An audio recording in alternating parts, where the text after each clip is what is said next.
And it looks like we're live. So, Dr. Robin Collins, thank you very much for coming on my show and being willing to talk with me. You are considered one of the most foremost experts on the fine-tuning argument. So, could you tell me a little bit more about what is the fine-tuning argument and why does it indicate a God as opposed to unknown natural causes? Okay, so the fine-tuning argument is based on starts with the so-called fine-tuning of the cosmos for the existence of life. And I think the relevant kind of life is what I call embodied conscious agents. And basically, the fine-tuning evidence is that the universe has to be structured in extremely precise ways in order for life to exist. And so the idea is that this is very unlikely or very epistemically improbable under just the atheist or the naturalistic single universe hypothesis, the idea that there's just a single universe and that's it, but not improbable under theism. So by the rule, what's called the likelihood principle, is that evidence supports the hypothesis under which it's the least unlikely or the most probable. It supports theism over the naturalistic single universe hypothesis. That's one way of cashing out the argument. So, given all of the possible combinations of constants the way that could be, life is only possible on a very small spectrum of those. And very small spectrum, right. And you'd say that that's indicative of a designer as opposed to just being, like, for example, Stephen Hawking argued that maybe the constants are determined by other laws we haven't discovered yet. So this could be, the fine-tuning could be explained by natural explanations and doesn't indicate a designer. So why does this indicate a designer?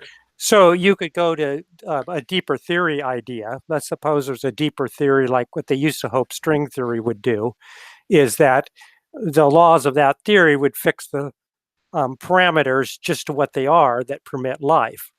But that would just kick the problem back one level. Why would the laws be such that they would specify those exact values that allow for life versus the huge proportion of other values that do not allow for life? So then it would just kick back the fine-tuning to the level of the laws themselves. Why are they such they give rise to these particular life-permitting values versus the overwhelming majority of values that do not allow for life? Well, doesn't God also need to be fine-tuned to make a universe exactly like ours? He has to have some particular nature why he would pick this universe as opposed to all the others a God could potentially create. So who designed the designer, or how does God solve that problem?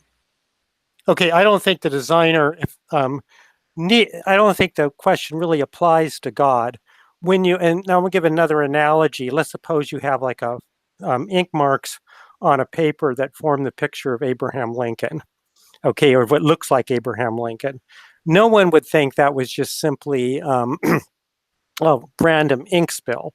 The reason is there, first of all, it's very, very unlikely to fall into that pattern by chance. And which means there's the vast majority of other patterns don't have any special significance. Okay, and it's that pattern that has special significance. So it has both special significance and seems very improbable. There's a whole bunch of competitor patterns. And so that's when you infer, like in the case of somebody intentionally designed it. Now, in the case of, so what you see is that the question, what you want to do is pose the question for the case of God is, but that issue God would only need design if there was something analogous to relevantly analogous to the case of the ink spill. But so there would need to be, God would have to be composed of some components and be such that only one arrangement of those components would lead to a mind that would design a universe. But God either is or is not. God is, in the traditional conception of God, God's not composed of components. So there's nothing to fine-tune or arrange. It's a simple answer. So there's just no fine-tuning problem in the case of God. Well, can't I use that same argument and make a similar argument for a kind of naturalistic pantheism where there's just this necessary natural thing we haven't discovered yet, which isn't composed of parts, where it's just the pure actuality kind of property? And so we Yeah, and also just need to be. then it would have to have the property of picking out a particular life permitting universe versus all the others. Then you would have to explain why did it have the property of picking out a life permitting universe versus the slew of other universes. So in the case of theism, you do have answer for that, and that is the perfect goodness of God. So it's because God perceives some value in creating a universe like ours. It realized some special kind of value. Now, you might wonder, well, isn't it improbable that God would be good versus all the other attributes? Well, there's something special about the property of goodness. And I mean, this goes back to a thesis going back to Plato that recognizing something as good is intrinsically motivating. So the explanations for like why somebody, if they recognize something as good and could do it, why wouldn't they do it? It's either because, or why don't people do the good things that they can do? It's either because um, they are ignorant of that a certain thing is good, or because they have some kind of countervailing desire that's restricting them. So, you might recognize, okay, killing somebody is wrong, and you might still go and do it, and it's not a good thing. And why would you do it? Well, you have some other desire, let's say, to, get their money or whatever. But in the case of God, um, if God's this sort of infinite being, there and his ultimate explanation, a foundational explanation, then God's not going to have any of those contrary desires. If God did, then you would have to have a set of laws or something that would determine, that would restrict God, and then you'd have a problem with the fine tuning of those laws, and God wouldn't be an ultimate explanation. So you could try to do it on a naturalistic account, but then you're going to have to add some sort of desire in there, and you get all the fine tuning back again of why having that desire versus some other. Let me give another analogy for that. It's like, let's suppose you win the lottery, okay, and you could hypothesize that the lottery commissioner rigged the lottery in your favor. But unless you had some relationship to the lottery commissioner, um, then it would be just as improbable that the lottery commissioner would rig it in your favor as that you would win it, the lottery, by chance. So you've just transferred the improbability up to why would the lottery commissioner choose you versus all the other equally good alternative people. So you have to have, the desire has to be non-arbitrary, and goodness is the one a desire to do which is good. It's because the property of good is at least plausibly thought to be self-motivating. It's a thesis that people that weren't theists have proposed.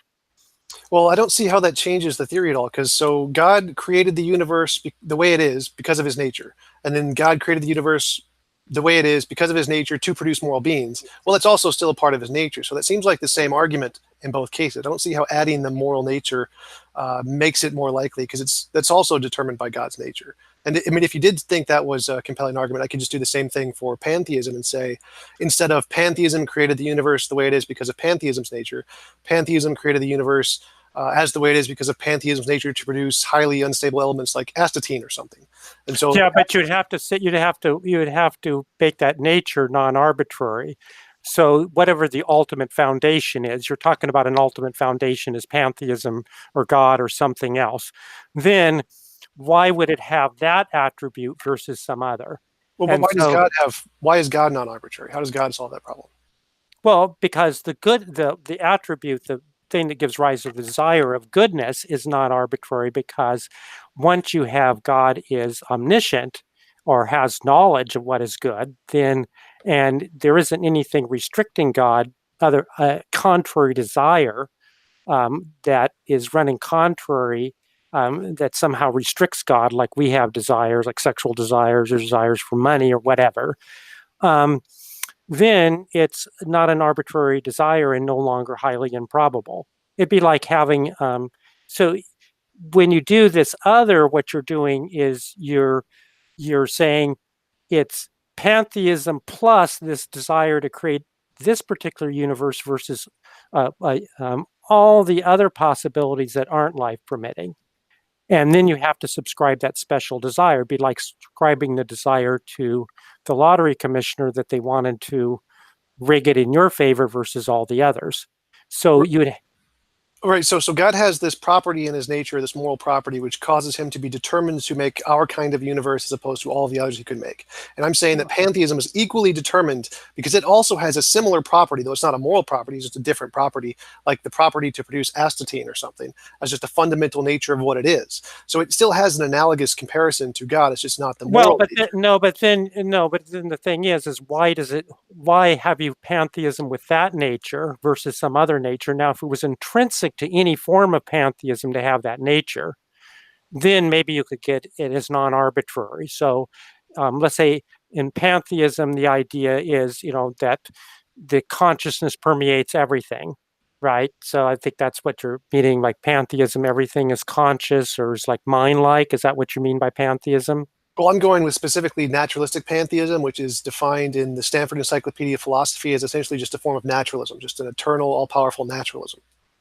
So an eternal, then it's not, the pantheism means theism everywhere, God everywhere. So you're thinking of some eternal foundation. Otherwise it's just naturalism. Well, right. This wasn't defined by me. I'm just going with the Stanford Encyclopedia of Philosophy. They define naturalistic pantheism as one of the three main branches of pantheism, which is a physicalistic branch adopted by the Stoics. So so I see what you're talking about. It's the kind of Stoic philosophers that mind and was permeating everything. Well, again, I'm going to lean just more towards the naturalism. We can just think of this as just an expansion of natural science with just nothing more than what science already adopts. Then I wouldn't call it pantheism because that's not Stoic philosophy. They stressed purpose in the world. Right. Again, I'm going with the definition from the Stanford Encyclopedia of Philosophy. So you can take that up with them if you don't like it, but let's just go with that for now. Okay, well, I just take yours as being naturalism. So there's a naturalistic foundation. There's something else deeper than this physical universe that we see that gives rise to it. Right. So the question is that why can't you assert that there's moral property which is intrinsic to a god? Why can't I equally assert there is this astatine property that is intrinsic to pantheism or my naturalistic pantheism? But then you've got the same improbability back again. Why that property X that gives rise to a life-permitting universe versus property Y, X1, X2, or X0 that gives rise to life-permitting universe versus X1, X2, X3, X4, on and out, that would not give rise to the life-permitting universe. So it's still very coincidental that's the ultimate reality, that it has X0 as its fundamental property that gives rise to life-permitting universe versus all the other ones. Whereas theism, it's not coincidental that it has the X0 being the moral property, because the moral property is bound up with having a consciousness that is aware of moral truths. If you have a consciousness that's aware of moral truths and you're not restricted, you'll be motivated to bring those states of affairs that are good about. So you said that morality isn't arbitrary because it's linked up with this other property of consciousness. So can't I just say that pantheism has this astatine property, which is not arbitrary because it has some other property like consciousness, but just a different property? Well, you'd have to make it plausible why consciousness, if let's say in pantheism, why it would be non-arbitrarily linked with this other property. Now, you could, of course, say that, but it wouldn't be very probable. Just like you could say that there was something about the lottery commissioner that made him want to choose you. But why think that? Why among all the other ones? So it's still epistemically improbable. By which we mean it might be a necessary in and of itself, but it's still improbable. Which means that we should assign it a very low probability because there's all these other equal possible alternatives. In other words, all these possibilities that from our own point of view are equally good.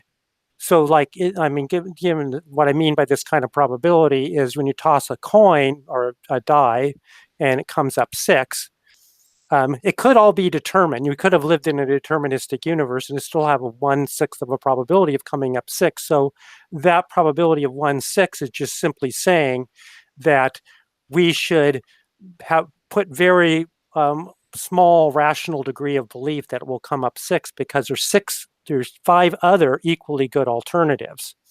So yes, I mean, there could be this naturalistic existence that it's just part of its necessary nature that it gives rise to this. That could be true, but we should assign that, just like in the case of the die, a very we should assign it a low probability because there's all these other equally good alternatives, and that would actually give rise to non-life permitting universes.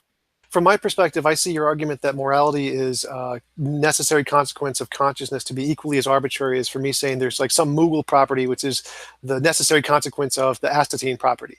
So it seems like there's just kind of we can both equally assert these kind of necessary correlation between these asserted properties of this metaphysical explanation, but I don't see any reason to believe that they're true any more than the one I proposed. Well, but that's because, well, I mean, I just say in defense of it is it's not arbitrarily selected that it has this, that being conscious of the good is motivates you to do the good.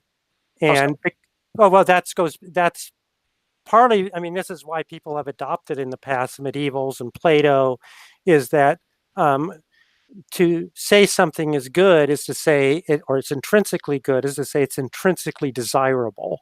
In other words, it's to recognize it as good, it is intrinsically self-motivating. So people have held that thesis independent of theism. So it's not just being made up to, find this ultimate explanation. That has seemed like a plausible thesis about the good, that there's something special about moral properties. So when we say something is evil, that means, as like opposed to good, that it's, if you think, or let's suppose you think this certain thing is good for you.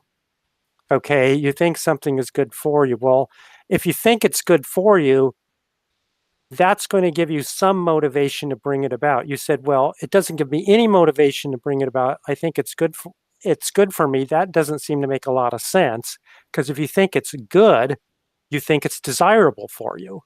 And if it's desirable, you want to bring it about. Now, you might not bring it about. So a lot of people, they think staying off the bottle is good for me if they're an alcoholic, but they don't do it because they give in to temptation. But if they say if they really believe it's good not to, drink so much, then that's going to have some motivating power. There's an intrinsic connection between goodness and motivation. That's the idea. And it's a plausible thesis because it's not just made up to, for the theist to get around the arbitrariness problem, because it's just been held by people apart from theism. Well, I definitely agree. From my perspective, it would be an evolutionary property that we see morality this way because of evolution. So I don't think it's necessarily a fundamental part of reality. But if it was a fundamental part of reality, I could just say it's also just an undiscovered law of nature grounded in pantheism without a mind. And it's just kind of like gravity, and it affects our brains, causing us to pursue the good because it's just a fundamental part of reality, kind of like what Stoics did believe, or what many people. Or you could say that. I mean, one could say that all that's required here is that this property be plausible to ascribe to it. So maybe another analogy will help with a lottery commissioner. Maybe I don't know that you're let's suppose you're related to the lottery commissioner. Now, you could say that won't influence the lottery commissioner in choosing you, but it's at least a lot more plausible than it would have been otherwise. So its probability, the prior probability that the lottery commissioner would choose you to win the lottery, is now higher than just the chance. So it does actually confirm that it was rigged in your favor if you were like the brother of the lottery commissioner. Now, when you could deny that it had that influence, but it would now make it plausible. And that's all is needed here. I don't need to prove it. I just need to show that it's plausible, because then it becomes not as improbable that God would have that desire as that there would exist a life-permitting universe. And that's all that's needed for the argument. Well, I definitely understand the argument you're making, but it seems like I can make a corollary to a naturalistic pantheism to have every single aspect that you're arguing for at an equal level. Like I can say there's an undiscovered law of nature that's the moral law, and the moral law causes it to have this nature to produce astatine or life if you wanted to. I could go with that too. So we can make the same argument from a designed explanation of fine tuning as we could for a necessary natural process that produces fine tuning. So I don't see any reason why that would indicate. Well, Go ahead. I don't think the natural process, you haven't established a link. Why there is it like a natural moral law that says that the good needs to be brought about somehow? Well, I just mean, say that's definitely one of the possibilities I go with, but I just say the that's the natural. axiarchic principle. And I that's called the axiom. John Leslie has pushed that a lot. And I'm sympathetic to that one. If you want to do without a God, go with the idea that somehow the good is, he says, what ought to be is. So there's a kind of moral obligatoriness brings about things. And so then there is a non-arbitrary connection. You could say that's a fundamental part of reality. There's a couple other authors that have pursued that. And I was actually very taken by it for a couple of years as a real significant alternative. But I think that goes nicely actually with theism anyhow. So for John Leslie, that it's the axiarchic principle that it counts for the existence of God. And somebody like Keith Ward thinks the same thing. So you could do that. In that case, you would have a non-arbitrary connection, but that's what you need. So I wouldn't say you couldn't go that way, but you need to explore that. So I would say more that the fine-tuning argument supports over the naturalistic single universe hypothesis, theism or something like it. And this, like, you could have a fundamental teleological principle. And so then you'd have to explore how good of an alternative that was. Did it do as good of a job as theism? How would you say that it does, that the theism would be better? What does it do better than the naturalistic explanation? Well, it's not purely naturalistic. It's bringing in a kind of creative moral imperative. It's not usually what goes under naturalism. So it's just kind of naturalism without a mind. I guess there's two kinds of approaches you could take there. Is you could take John Leslie's approach and many others, that it would be better for God to exist than not exist. So if God's logically possible, then the axiarchic principle itself would, if it is creative, would give rise to a God, because existence of a God it's a more valuable universe than not. The other thing is that it's kind of hard to conceive of how like if you have to arrange many different parts together at very separate locations, it's like across the universe to get everything right for, let's say, life or something else. It's hard to see how a principle would do that. And if the principle does that, it would somehow have to kind of it would have to take this component, and somehow evaluate all these different arrangements for their goodness. That is sounding a lot like a mind to me. So it sounds like when you start cashing it out, you have this unified thing under everything that has this evaluative component. It's sounding a lot like God to me now. Well, I would describe it more like a Hoberman sphere.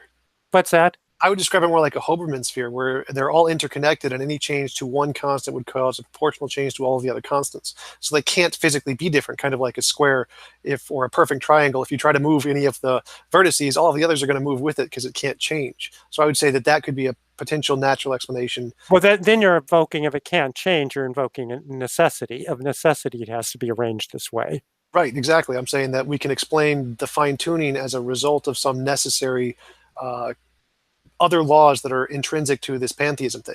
So it's just you could do it by necessity, but it doesn't really get around the argument, because it's like then if you allow yourself to do that, just invent a necessity. You could say something like this. So a coin, or I go to Deadsville, Nevada, and I'm playing the roulette wheel. And every single time, 36 times in a row, the house wins. It's really improbable. It's like 1 in 100 chance each time. I'm sure they've rigged it. So I go up to the house manager. He's been talking to you, Tom. That's now he says, "Oh, it's just a necessary. You don't have to appeal to rigging or anything like that. It's a necessary part of the universe." I adopt a form of pantheism such of necessity. This particular roulette wheel, because of the arrangement of all the particles at the beginning of the universe and the natural laws, is going to come up 36 times in a row so that we happen to win. Now, if you buy that explanation, I want to play you a game where we can do some betting in the future.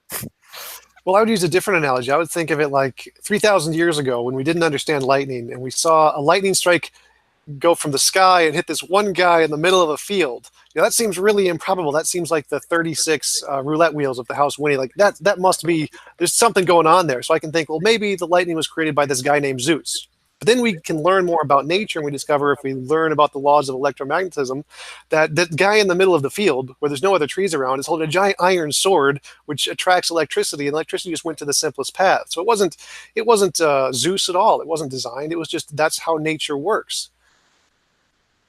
Yeah, I mean, so that's how nature works. We already have just we have independent reasons for thinking that if somebody has a sword in their hand, that's going to happen. And so, true that you wouldn't want to invoke Zeus for that, but I think you'd have a hard time getting a probabilistic argument going there, even to begin with. Like if there was only one person, if you only had one person and they didn't have, let's say, a sword and the lightning bolt hit that one person, there was never any lightning ever before or after, then I think you would have evidence in support of Zeus didn't like that person. Okay, if there was a connection between what that person did and, let's say, the Holy Scriptures about Zeus, and what that person did was bad and forbidden by the Holy Scripture, he walks out in the field and the lightning bolt hits, I would be quite reluctant to disobey the Scriptures of Zeus if I saw that happening. So I do think there would be evidence. I think the reason it wouldn't normally count is if there's enough people, those things happen by chance, and there's no reason to think that Zeus would do it to that particular person versus all the other, just like you don't have any reason to think the person would rig the lottery in favor of you versus any other person, so you've retransferred the improbability around. Right. So if we lived like 3,000 years ago and we didn't understand lightning, we rarely saw it, and this was like the first lightning bolt we saw, and it came from the sky and hit this one guy, and we could post hoc look at all the things he did and find one thing, that thing looks really immoral. We don't like that thing. So that's probably why he got hit by the lightning. Yeah, if you do that post hoc, but you would have to, if this was let's say the person that disobeyed, if you do it, if he was the only one that disobeyed the Holy Scriptures of Zeus, then you would have a case to be made. But what you would find as you looked into it more, there'd be many others that disobeyed in minor ways, in equivalent ways, the Holy Scriptures of Zeus. So now you've got the improbability. Why did he pick out that particular individual? Let's say, Horatio's jump, let's say it was one of your ancient ancestors. Why did he pick out that who was an atheist and picked a Zeus atheist and disobeyed the Holy Scripture versus all the other Zeus atheists? So then you would have the improbability back again. But if he was the only one, there was all this group of 1 million people, and they investigated thoroughly, and he was the only one that disobeyed one of the laws, then I think, yeah, I would be taken aback. I'd be reluctant now to disobey law of Zeus. And I think you would probably be too. Absolutely, but that's the argument that Sean Carroll makes, where he says that we can't really make a comparison here because we only have one universe. We have a sample size of one. We don't have all those other universes to say, well, it hasn't happened here, to say, like your example of, well, maybe there's all these other people who it hasn't happened to that we can eliminate to increase the probability of this being a very particular event. We only have this one isolated example, so we can't really say one way or the other. Well, we could still say, there's all these conceptual other possibilities. Like if you see that, if you had a trillion-sided die and you rolled it, and it came up on your favorite number, and you were claiming you had, let's say your favorite number was some arbitrary, a million, 1 million, let's say what, 1,536,000,000 and something, string it out. Okay, so it's your favorite number, and you were going around claiming, I have these great powers, and so I roll the die and it comes up your favorite number. I'd be taking you more seriously. Absolutely. But Even though it was only a single case, there was only a single case, a single die roll. I never rolled that die again. Once I rolled it, it was a trillion-sided die of equal sides. It just fell apart. And I knew it wasn't weighted ahead of time, so I could make that probability. It was equal reason to believe any side of the die. It would be a single case, and yet from a single case, I would still make that inference. And we do that all the time in science. I mean, the thing is that we had a single evolutionary history. We like when they the in continental drift theory, one of the big pieces of evidence in favor of it was that the animal and plant life between a million or 2 years ago between South America and Africa were very similar to each other. And so the idea was, well, if the continents were together at some point in the past, that wouldn't be improbable at all. But if they weren't ever together, that would be really an amazing coincidence. And it's only a single case we have to deal with. So we may, and so scientists thought that supported continental drift very well over the other ones. And you can find all kinds of instances in science that way. The Big Bangs only happened once.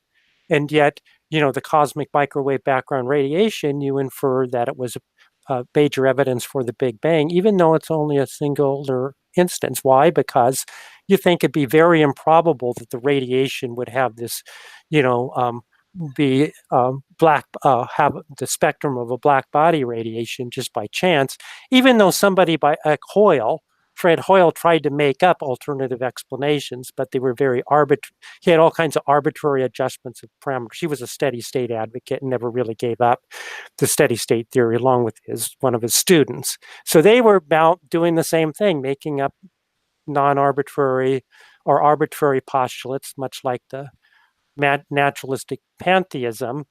But the Big Bang theory, which was already proposed, in the late 20s, first by a Belgian priest, already. Lamel, what's his name? Lemaitre. Lemaitre, that's it. Yeah. So that already was there, and it naturally explained it. In fact, people, before they discovered it, people at Princeton were already making those calculations. So there you have a case of a single event that we judge is very improbable to happen, by just the starlight all coming together in the right way, but not under this other hypothesis. And you could still generate a hypothesis where it's going to happen by having all kinds of parameters you adjust, but then it's all arbitrary. So we prefer the Big Bang theory and consider it great evidence. So I think there's a good example that meets quite a bit of your objections.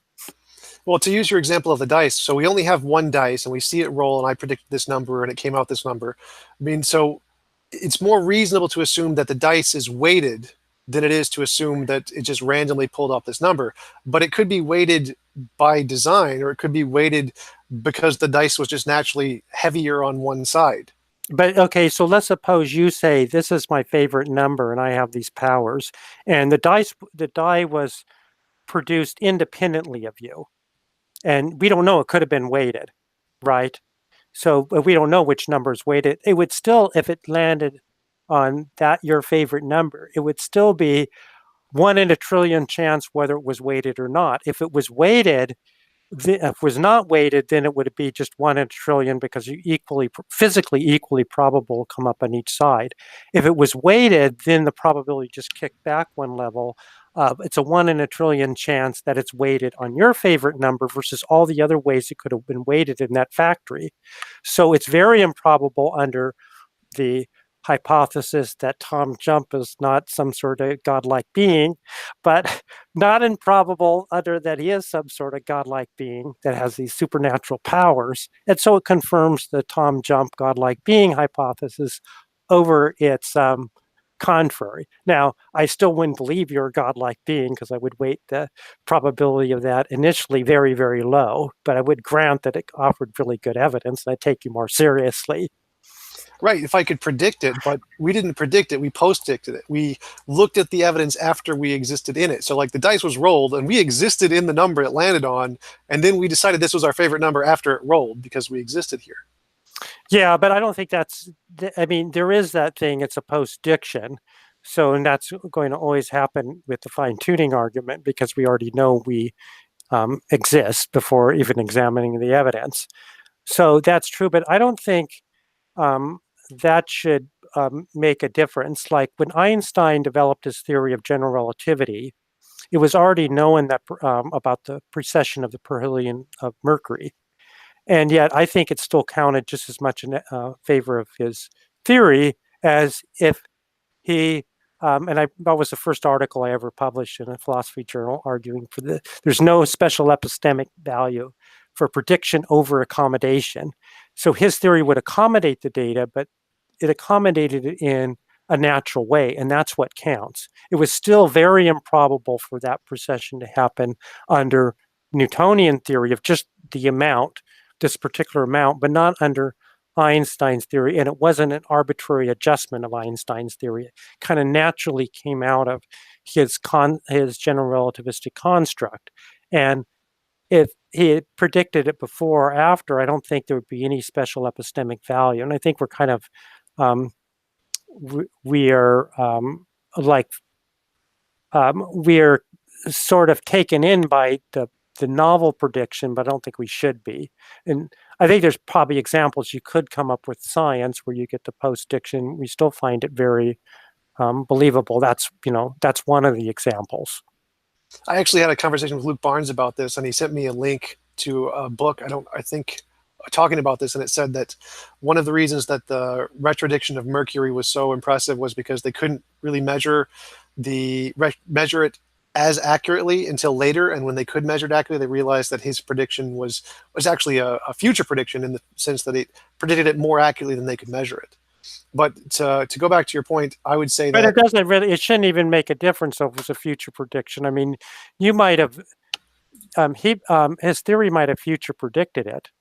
Let's suppose it, but then for later people who already knew about general relativity, so you learned about the precession first, and then you learn about general relativity, it still should have, even if you didn't know the history of Einstein, that he future predicted it, it still should support it just as much. Well, I actually prefer future predictions because I think you can use ad hoc and post hoc reasoning to make any like past explanation we already know, make it fit into your explanation. For example, Newton tried to explain the retrodiction by saying there was this other body causing it. So you can always use post hoc and ad hoc reasoning to make anything we currently know fit your model, which is why I think that we should prefer future predictions as more supportive of your explanation being correct. Well, actually, the futurity of a prediction indicates something about how ad hoc the hypothesis, or whether it's simple or not, because there is that problem. Humans can do that. But if you could analyze how natural it flows from the problem, then it shouldn't make a difference.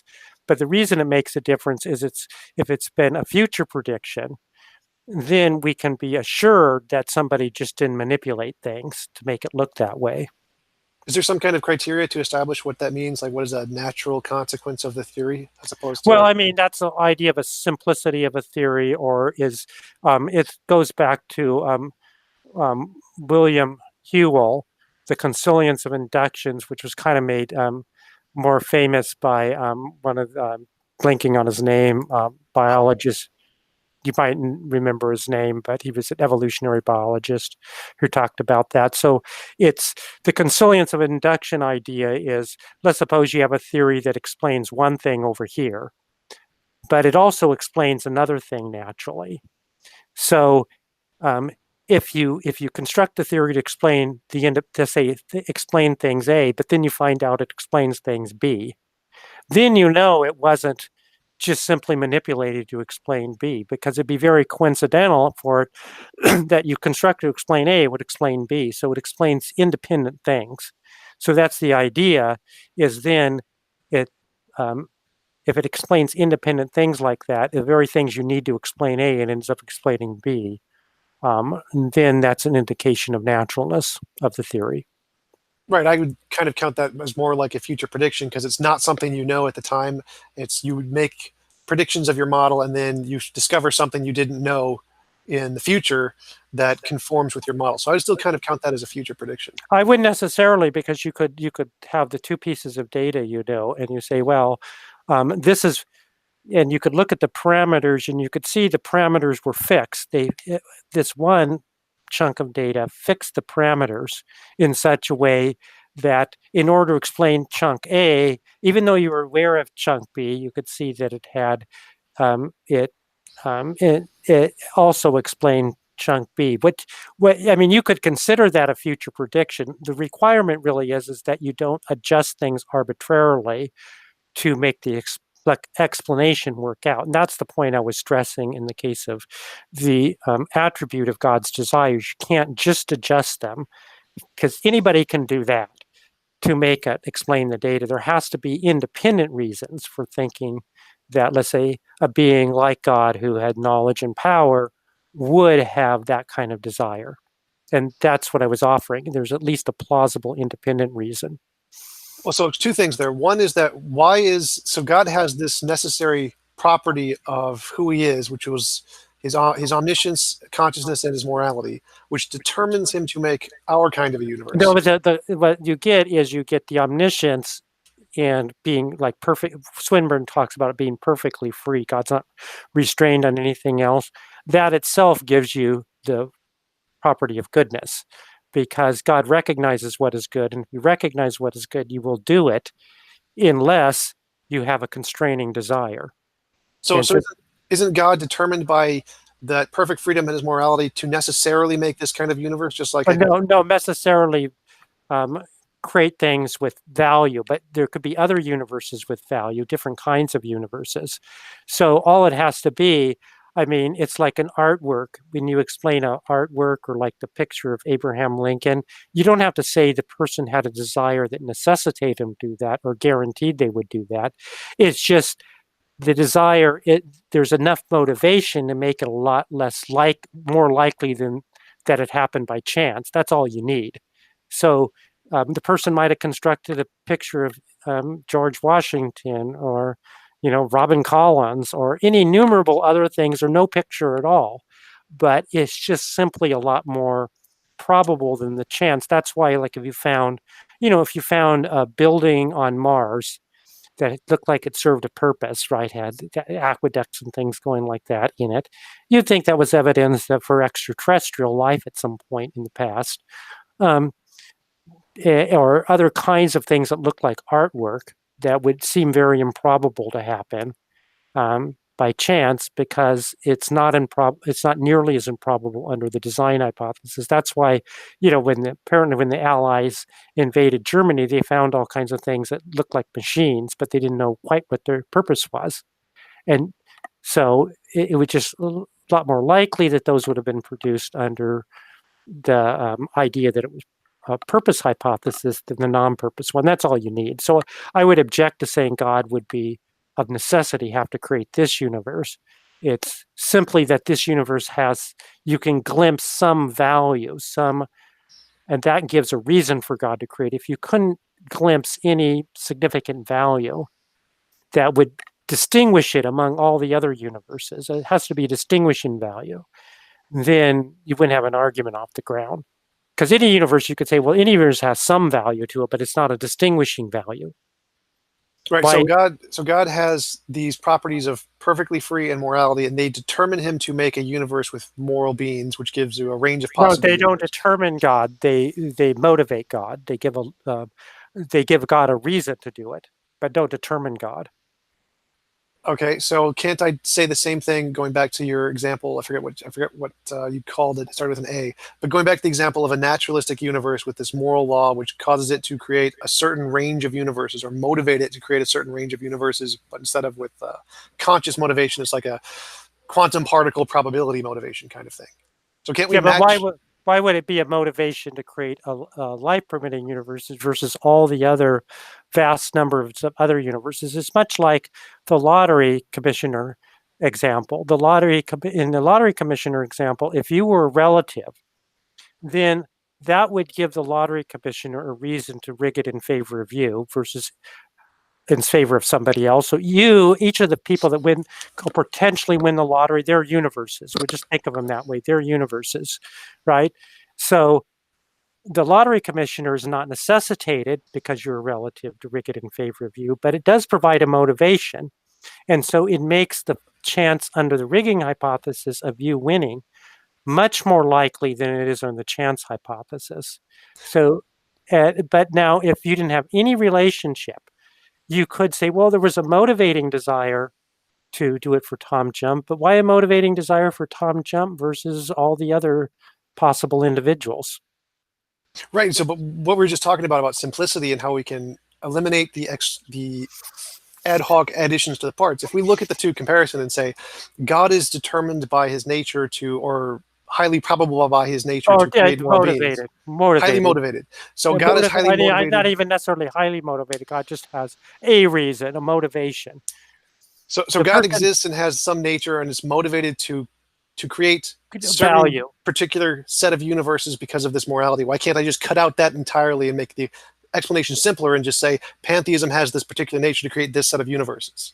But then that addition of morality seems totally ad hoc. Like using your example of the simplicity thing, we can just get rid of that completely and just say the necessary thing has this property which makes it create this range of universes. But then you just it's the same way with the lottery commissioner. It's an arbitrary addition of the property. The case of goodness was motivated because of omniscience, because the character of goodness is that to recognize something as good motivates a being, which was the thesis, to bring the good about. And the being would do that if bring about the good if there wasn't constraining desires or other constraining reasons. So it gives a reason to bring about the good. You don't have that case with other properties. So if, for example, theism will not give a very good explanation of this at all. Let's suppose you find something really improbable, like you roll the die 100 times in a row, and it always comes, it comes up 6 every time. And maybe as far as you could tell, it's a fair, or let's suppose, no, it doesn't come up 6, comes up just some random sequence. For any sequence that comes up 100 times, it's going to be extremely improbable, right? It'd be 6 to the 100th power. That's a very small number, 1 over 6 to the 100th power. Someone could come along and say, well, God did it. But that's not, no one would buy into that explanation, because why would God have the desire to produce that particular sequence versus all the others? Now, if you've been praying to God to produce that sequence, and that would maybe raise its probability that God would do it, maybe not by very much, but it would actually support it a little bit. But the problem is you can arbitrarily assign that desire, God producing the sequence, and it's not going to do anything for you. So you'd have to have some non-arbitrary reason and for God having that desire. And I'm saying goodness provides that link. It's a non-arbitrary reason, because to know the good, once you give God has knowledge and knows these moral truths, what's good, then you have a motive for doing it, and it's not arbitrary anymore. So why can't I just say that there is this non-arbitrary property that's a part of the quantum states? It's just a part of Hilbert space or something, and it just forces it to make life-permitting universes more likely because of the way the laws are interconnected by these quantum states. Now, there's some interconnection among quantum states that makes the lottery commissioner happen to it, that determines all the initial conditions. So it's a super determinism scenario. All the initial conditions, all the laws are determined. Let's do a Newtonian universe, just make it a little easier on us. And it determines the lottery commissioner just to have that brain state say TJump is going to win that $1 million. So you could say that, but no one would think that was a very good explanation. Why? Because you think it just is improbable that the universe would of necessity have that property as any of the have the property to make the lottery commissioner say Robin Collins wins, or whoever else played the lottery wins. Oh, but I said that it's necessary because it has this property of the quantum states, which is just determines it, so it can't be arbitrary. So this is not arbitrary either. It's not arbitrary. That it's not metaphysically arbitrary, but it's epistemically arbitrary. We have no reason. We can give no argument to think that that is at all plausible, that the commissioner would have that desire to do that. No story that we could tell for that that's plausible. But it could be the case that of necessity, metaphysically, it's just necessary that it happens. So it's really, the problem is in the epistemic probability, which drives the whole argument. So you could always invent something, but it would then be just as epistemically improbable as given what we know, not necessarily metaphysically. And it's the epistemic that counts, as you could see in the lottery commissioner case. So it seems like you're combining philosophical argument in with the physics, the fine-tuning of the physics. Is it fair to say that if you don't include the philosophical argument and you just go based off of the physics, like combinations of principles, particles, laws in the field of physics, that doesn't support design at all, and is only supported when you add the philosophical argument of like morality to the physics? Yeah, that's true. I don't think the fine-tuning supports a generic design hypothesis. They're just some designer. I think if you just say some designer, that gives you no reason to think the designer would produce this kind of universes versus all others. Just like any improbable event, if you allow that, then any improbable event you could have supporting a design hypothesis. So no, I don't think that will work. I think you have to have a reason that's somehow out of the and not just simply ascribed to the nature, that comes out of something deeper in the nature of your postulate to think that the being would have the desire to create this sort of universe versus some other. So I would agree with that. So strictly speaking, pure physics on its own doesn't indicate design. It's only once you add the philosophical arguments like morality that indicates design. But if you reject those arguments, because I'm an atheist, so I reject the moral argument as being some fundamental part of reality. So if I would reject that argument, it would be unreasonable. You reject morality, right? You reject morality. It would be unreasonable for me to come to the conclusion of a designer based purely on the physics, correct? If I reject all the philosophical arguments. Well, on a probabilistic basis, not necessarily. As long as you grant there's some probability, some plausibility, you might reject, let's say, ethics, and think there's no ethical truth. But as long as you grant there's some plausibility, there's some small probability that those would be true, and then you say that link I talked about has some small probability, then you're going to get maybe a quite small probability that if there's a God, that God would bring about this kind of universe. But it's going to be a much larger probability than the thing happening by chance. You still get confirmation, just kind of on a likelihood principle. You get a Bayesian confirmation, just like if you were related. Let's suppose there was a 5 billion people lottery. You were related to the lottery commissioner, but you were quite sure, this is your brother after all. He's not corrupt. He wouldn't do something like this. You're quite sure he wouldn't do it. Yet it still should support that. You should take that hypothesis more seriously after the evidence than you would before, because it still gives a lot of support for the hypothesis, just not enough to push you over because of your prior skepticism about the character. Or you could do the same thing on fingerprints found on a gun, right? So the defendant is your brother, and the fingerprints are found on the murder weapon. And you think that, by chance, that's very improbable, and you're pretty sure the police department didn't rig it or anything. So, it could be somebody else had near identical fingerprints. You think that's very improbable, but you also think that under the guilt hypothesis, or the hypothesis your brother did it, that's also very improbable, because your brother, it'd be very improbable for him to have the desire to do that. You think you know his character really well. But you still might get confirmation if the fingerprints matched in enough ways to make it really unlikely. Something I learned from CSI. They have to match. They have to match a lot of detailed ways, and so they could little bit match, not too improbable, match a lot, very improbable. Well, could I use the argument and say that whenever we apply the anthropomorphism of a designer to things, like throughout history, it's always failed. It's always been just some unknown natural thing that we've discovered yet, or haven't discovered yet. So can't we just inductively conclude that this explanation is not a very good explanation, which would lower the probability even more?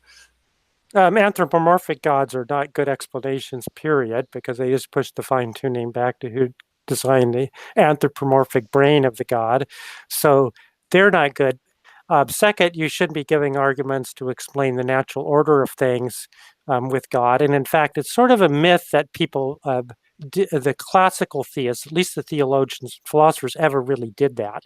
At least it was very minimal. Going way back to Augustine, like in the Christian tradition, it was always thought that God, almost everything was explained via natural laws. Miracles didn't happen that often.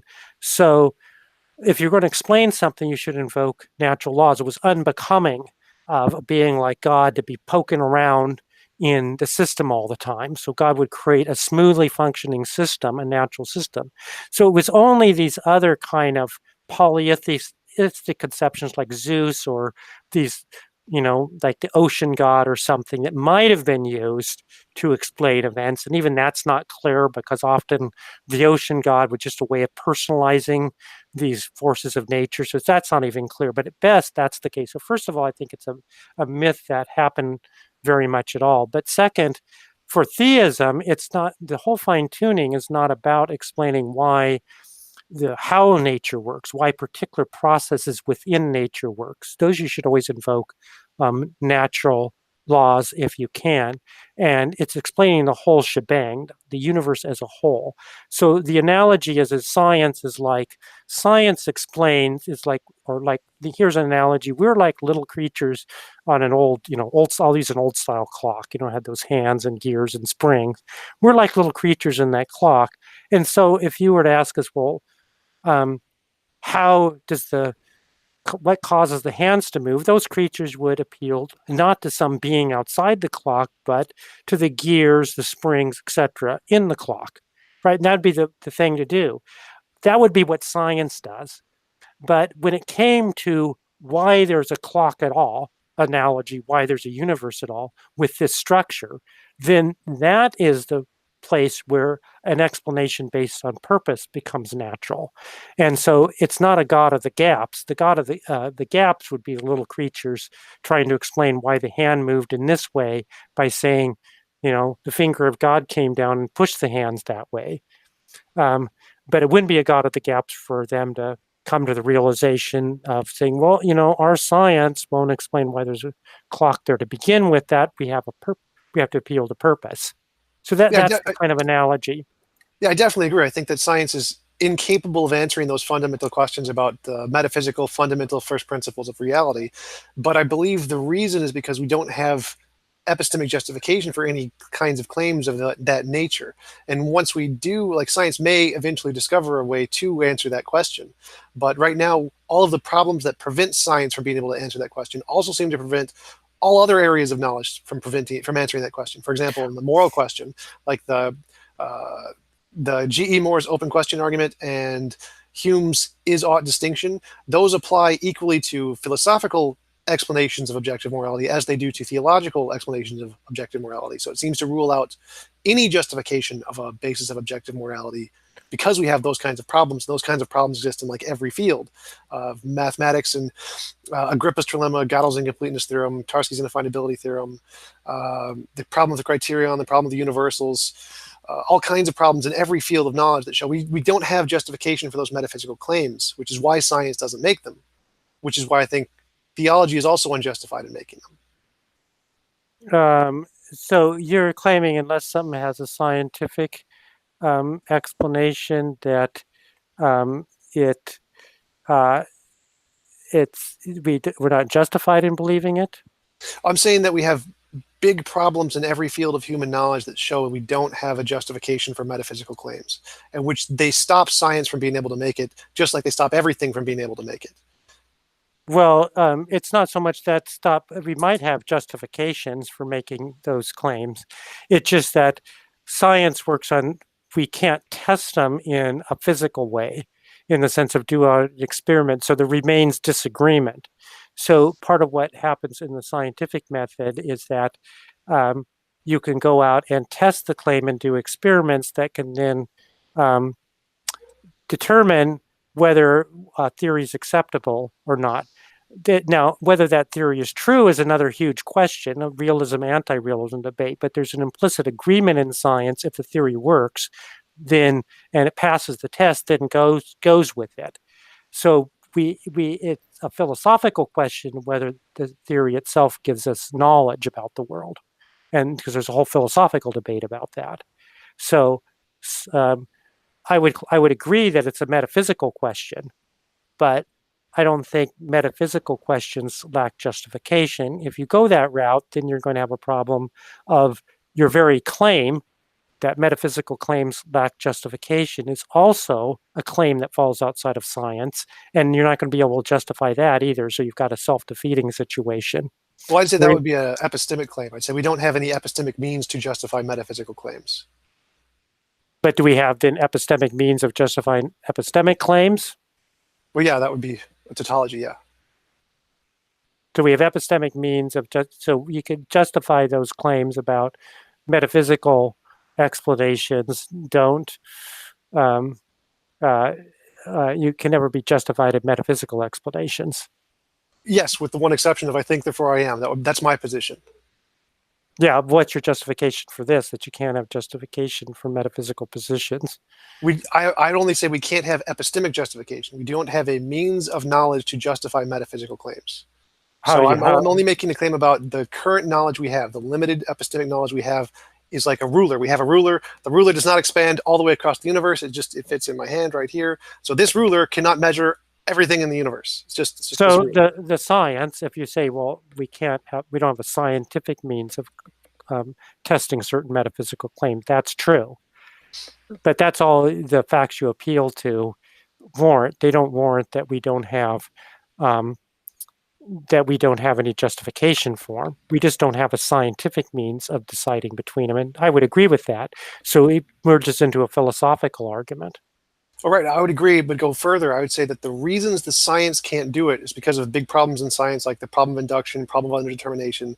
We can't be certain that, like you said, the realist versus anti-realist debate in science. Right. But I would go further than that and say the same kinds of problems exist in all philosophical areas of knowledge and every area of knowledge, every area of human knowledge, that prevent all of those kinds of areas from being able to justify those kinds of metaphysical claims about reality. So then what does science give us about reality? I would go with something more like instrumentalism or phenomenalism. It gives us a description of an apparent reality, a kind of useful model that we can comprehend and interact with to our apparent minds, but not necessarily a description of reality itself. But even there, you're going to be, if you think there's a philosophical issue with induction, you're not even going to be able to say it gives us knowledge about the future. So it's not even going to be able to predict what's going to happen tomorrow. And you shouldn't, we just trust it because maybe on instinct or something. You're kind of taking a human position on this? Sort of. I wrote my own epistemology. So my position is that I start with I think therefore I am, and there's some difference between my imagination and my experience, and I need some way to differentiate between the two, and the one I go with is science.